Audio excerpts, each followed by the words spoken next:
Today I'm making coconut caramel bars. First, in a large bowl I have 1½ sticks of softened butter. Next I'm going to add 3/4 of a cup of sugar. Then add 1/3 of a cup of brown sugar. Next add a teaspoon of almond extract. Then mix that up until it's light and fluffy. Next I'm going to add 1/2 cup of sweetened shredded coconut. Then add 1½ cups of flour. Then mix that up until it's combined.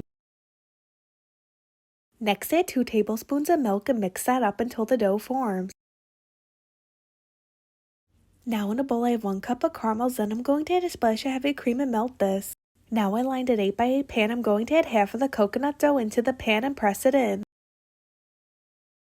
Next I'm going to add the melted caramel and spread that out.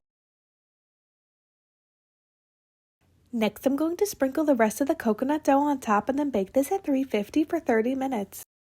Once the bars come out of the oven and cool for a little bit, I'm going to drizzle some chocolate on top and some toasted coconut, and then I'm going to let these set up completely before slicing them into pieces.